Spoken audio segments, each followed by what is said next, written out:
Special court ಬಹಳ ಸ್ಪಷ್ಟವಾಗಿ ಉತ್ತರ ನೀಡಿದೆ.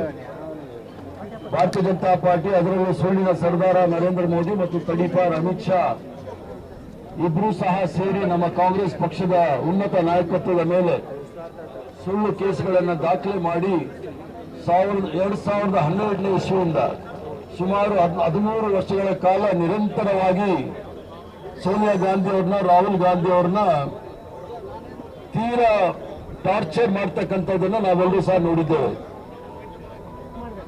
ಇದರ ಹಿನ್ನೆಲೆ ಈ ರೀತಿ ಇದೆ.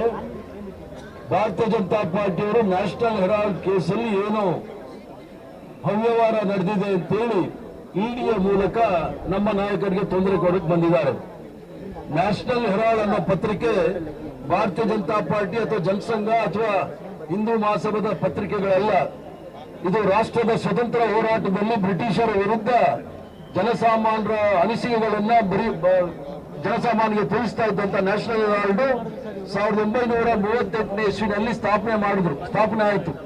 ಪಂಡಿತ್ ಜವಾಹರ್ಲಾಲ್ ನೆಹರು ಅವರು, ಸರ್ದಾರ್ ವಲ್ಲಭಾಯ್ ಪಟೇಲ್ ಅವರು, ಪುರುಷೋತ್ತಮ್ ಟಂಡನ್ ರವರು ಈ ಪತ್ರಿಕೆಯನ್ನು ಆರಂಭ ಮಾಡಿದ ಮೇಲೆ ಅದು ಅಸೋಸಿಯೇಟ್ ಜನರಲ್ ಲಿಮಿಟೆಡ್ ಅಂತ ಹೇಳಿ ಆ ಕಂಪನಿಯ ಹೆಸರಲ್ಲಿ ನ್ಯಾಷನಲ್ ಹೆರಾಲ್ಡ್ ಬರ್ತಾ ಇತ್ತು.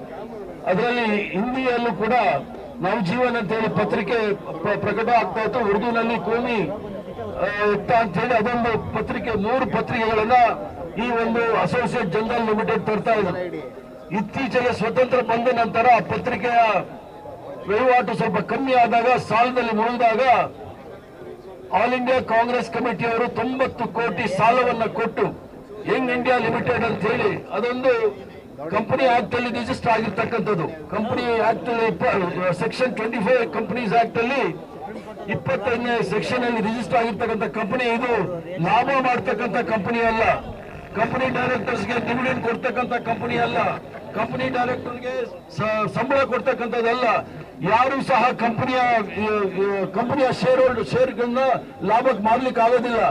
ಆ ಒಂದು ವಿಚಾರವನ್ನು ಇಟ್ಕೊಂಡೆ ನಿನ್ನೆ ದಿನ ಇಡಿಯ ಸ್ಪೆಷಲ್ ಕೋರ್ಟ್ ಯಾವುದೇ ರೀತಿಯ ಹಣ ವ್ಯವಹಾರ ಆಗಿಲ್ಲ, ಮನಿ ಲಾಂಡ್ರಿಂಗ್ ಆಗಿಲ್ಲ, ಇದರಲ್ಲಿ ಯಾವುದೇ ರೀತಿಯ ಅವ್ಯವಹಾರ ಆಗಿಲ್ಲ ಅನ್ನೋದನ್ನ ಬಹಳ ಸ್ಪಷ್ಟವಾಗಿ ಹೇಳಿದೆ.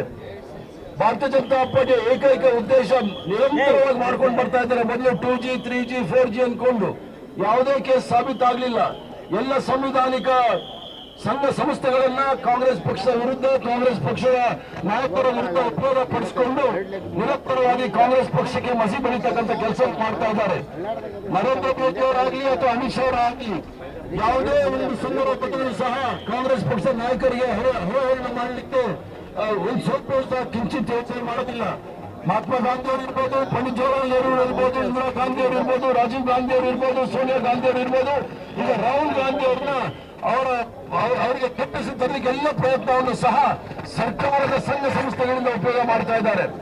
13 ವರ್ಷಗಳ ಕಾಲ ನಿರಂತರವಾಗಿ ಪ್ರಯತ್ನ ಮಾಡೋದು. ಒಂದು ಪ್ರೈವೇಟ್ ಕಂಪ್ಲೇಂಟ್ ಮೇಲೆ ಸುಬ್ರಹ್ಮಣ್ಯ ಸ್ವಾಮಿ ಅವರು ಒಂದು ಪ್ರೈವೇಟ್ ಕಂಪ್ಲೇಂಟ್ ಕೊಟ್ಟು ಇದರಲ್ಲಿ ಅವ್ಯವಹಾರ ಆಗಿದೆ ಅಂತ ಹೇಳಿದ್ರು.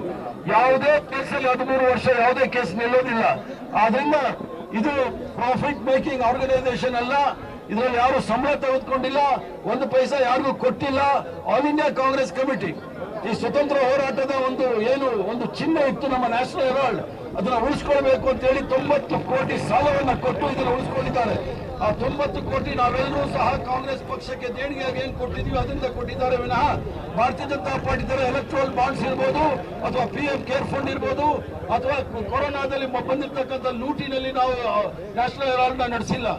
ಏನಾದ್ರೂ ಭ್ರಷ್ಟಾಚಾರದ ಏನಾದ್ರೂ ಇದೆ ಅಂತ ಹೇಳಿದ್ರೆ ಮೊದಲು ಪ್ರಧಾನಮಂತ್ರಿ ಅವ್ರನ್ನ ಹೇಳ್ಬೇಕಾಗುತ್ತೆ. ಪ್ರಧಾನಮಂತ್ರಿ ಅವರ PM ಕೇರ್ ಫಂಡ್ ಅಲ್ಲಿ ಎಷ್ಟು ದುರುಪಯೋಗ ಆಗಿದೆ ಅಂತ ಹೇಳಿ. ಈಗ ಇಡಿಗೆ ಏನಾದ್ರೂ ಧೈರ್ಯ ಇದ್ರೆ ಅಮಿತ್ ಶಾ ಮಗ 60 ಲಕ್ಷ ರೂಪಾಯಿ ಒಂದು ಬಂಡವಾಳ ಇದ್ದಿದ್ದು, ಇವತ್ತು ಅವನು ಸುಮಾರು 6,000 ಕೋಟಿಯ ಮಾಲೀಕ. ಎಲ್ಲಿಂದ ದುಡ್ಡು ಬಂದಿದೆ ಅಂತ ಇಡಿ ಅವ್ರನ್ನ ಪ್ರಶ್ನೆ ಮಾಡೋದಿಲ್ಲ. ಆ ರೀತಿ ನೋಡಕ್ ಹೋದ್ರೆ ಬಹಳಷ್ಟು ಕೇಸ್ಗಳು ಇರ್ತಕ್ಕಂಥ ಭಾರತೀಯ ಜನತಾ ಪಾರ್ಟಿಯವರು ಕಾಂಗ್ರೆಸ್ ಮುಕ್ತ ಭಾರತ ಮಾಡ್ತೀವಿ ಅಂತ ಹೇಳಿ ಪ್ರಯತ್ನ ಆಗಲಿಲ್ಲ. ಭ್ರಷ್ಟಾಚಾರದ ಗೂಬೆಯನ್ನ ಕೂಡಿಸಿ ನಮ್ಮನ್ನ ಮುಗಿಸ್ಲಿಕ್ಕೆ ಹೋಗ್ತಾರೆ. ಅದು ಸಾಧ್ಯನೇ ಇಲ್ಲ ಅನ್ನೋದನ್ನ ಬಹಳ ಸ್ಪಷ್ಟವಾಗಿ ಹೇಳ್ತೀವಿ. ಕಾಂಗ್ರೆಸ್ ಮುಕ್ತ ಭಾರತ್ ಅಂತ ಹೇಳಿದವರು ಅದನ್ನು ಮುಗಿಸಕ್ ಆಗ್ತಾ ಇಲ್ಲ. ಅದಕ್ಕೆ ಬೇರೆ ರೀತಿಯಲ್ಲಿ ಅದನ್ನ ಒಂದು ವಾಮದಾರಿಯಲ್ಲಿ ನಮ್ಮನ್ನ ಮುಗಿಸಕ್ ಪ್ರಯತ್ನ ಮಾಡ್ತಾರೆ. ಅದಕ್ಕೆ ಕಾಂಗ್ರೆಸ್ ಪಕ್ಷದ ನಾಯಕರು ಯಾರೂ ಸಹ ಬಿಡೋದಿಲ್ಲ. ಈಗಿರ್ತಕ್ಕಂಥ ಇಡಿ ಕೇಸಲ್ಲಿ ಸೋನಿಯಾ ಗಾಂಧಿ ಅವರು, ರಾಹುಲ್ ಗಾಂಧಿ ಅವರು, ಮಲ್ಲಿಕಾರ್ಜುನ್ ಖರ್ಗೆ ಅವರು 3 ಜನರು ಸಹ ಆ ಕೇಸಲ್ಲಿ ಹೆಸರು ಹಾಕಿ ನಮ್ಮನ್ನ ಒಂದು ರೀತಿಯಲ್ಲಿ ಕೀಳರಿಮೆ ಮೂಡಲಿ ಅಂತ ಹೇಳಿ ಪ್ರಯತ್ನ ಮಾಡ್ತಕ್ಕಂಥ ಬಿಜೆಪಿಯವರ ವಿರುದ್ಧ ಈ ಹೋರಾಟ ನಿರಂತರವಾಗಿ ನಡೆಯುತ್ತೆ. ಮುಂದೆ ಈ ದಮನಕಾರಿ ನೀತಿ ಏನಿದೆ ಭಾರತೀಯ ಜನತಾ ಪಾರ್ಟಿಯ ವಿರುದ್ಧ ರಸ್ತೆಗಿಳಿದು ಹೋರಾಟ ಮಾಡೋ ಸಂದರ್ಭ ಬಹಳ ದೂರ ಇಲ್ಲ. ಇವರು ಪುನಃ ಏನಾದ್ರೂ ಈ ತರ ತೊಂದರೆ ಕೊಡಕ್ ಹೋದ್ರೆ ಈ ಒಂದು ಹೋರಾಟ ರಸ್ತೆಗಿಳಿದು ಬಹಳ ಉಗ್ರ ಹೋರಾಟ ಆಗುತ್ತೆ ಅಂತ ಹೇಳಿ ಹೇಳ್ತೀನಿ. ತಾವೆಲ್ಲರೂ ಸಹ ಸೇರಿದ್ದೀರಿ. ನನ್ನ ಜೊತೆ ಒಂದಷ್ಟು ಸ್ಲೋಗನ್ ತಾವು ಹಾಕಿ ಸುಳ್ಳಿನ ಸರ್ದಾರ ನರೇಂದ್ರ ಮೋದಿಗೆ. ಹೆಚ್ಚಿನ ವಿಡಿಯೋಗಳಿಗೆ ಪ್ರತಿಧ್ವನಿ ಯೂಟ್ಯೂಬ್ ಚಾನೆಲ್ ಸಬ್ಸ್ಕ್ರೈಬ್ ಮಾಡಿ, ಬೆಲ್ ಐಕಾನ್ ಕ್ಲಿಕ್ ಮಾಡಿ.